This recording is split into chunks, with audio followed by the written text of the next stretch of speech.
But in the meantime, let's talk about this incredible human being. Yep, he is half man, half trainer. If you were watching yesterday, this man's got no lactic acid. The London Marathon returned.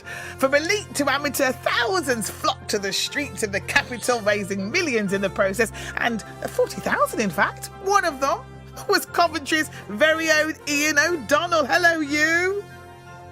Hello, how you doing? Oh, don't ask me how I'm doing. How are you doing, kiddo? Oh. I'm all right. Walking upstairs, walking downstairs is slightly more challenging this afternoon.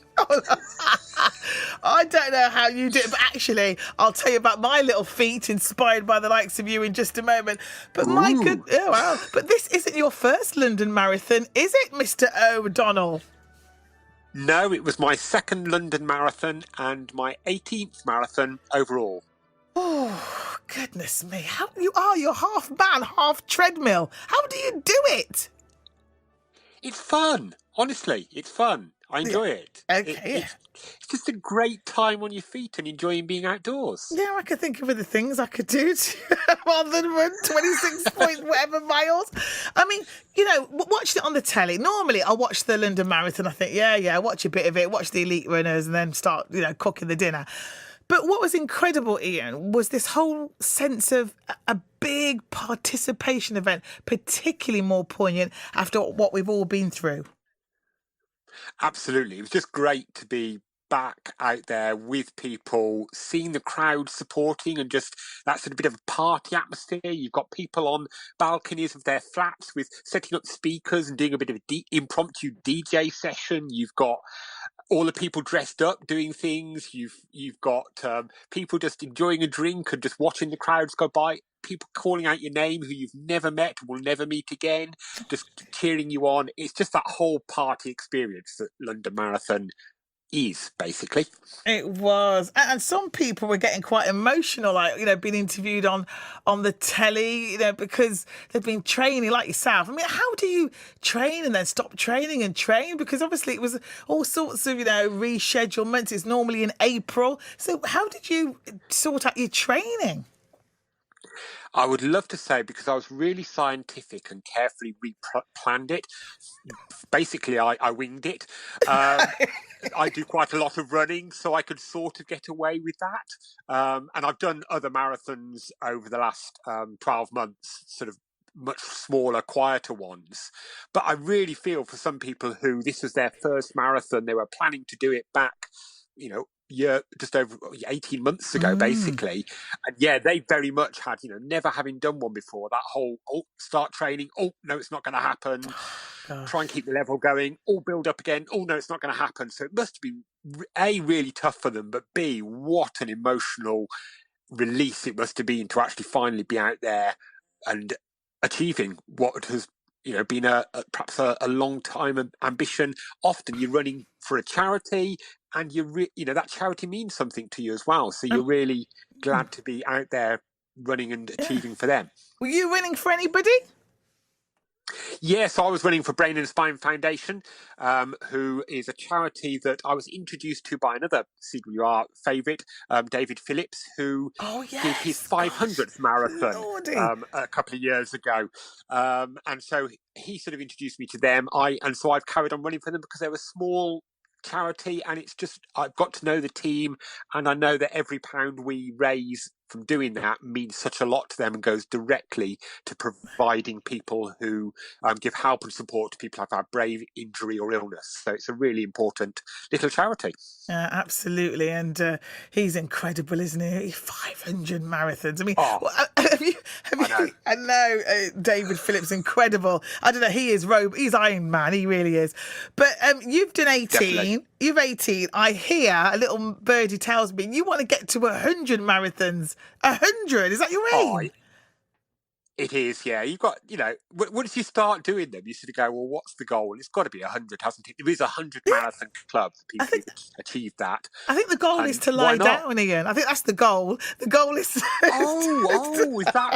that the idea? yes, that's it. Just to lie No, down. no. The goal then is to jump on the bike and go and do some cycling as You well. see, this is the next point. I cannot believe you, Ian. You'd go and do the London Marathon. You catch the train home. I saw you with your little London Marathon medal on social media. But Yeah. then you do what? Well, the way to get back from the train station is obvious. You cycle home, don't you? Because you cycle to the train station, you just cycle home again. I just love it. What were your legs? I think your legs are now detached from your body, thinking we don't want to belong to this man anymore. He's mad. I mean, honestly, it's a good warm down. It just spins them over a bit, gets the lactic acid moving around a bit. You see. So.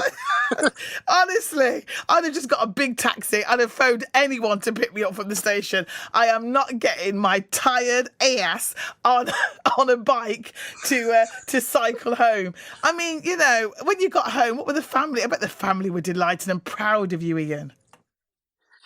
They think I'm slightly mad, to be honest. It's sort of, that has done another marathon. What's the medal look like? They all wanted to weigh the medal and look at the medal. Yeah. That's very important. And then it's, are you going to cook us some tea, Daddy? So it was get on and do the tea. I love it. Oh, I tell you, you are a celebrity.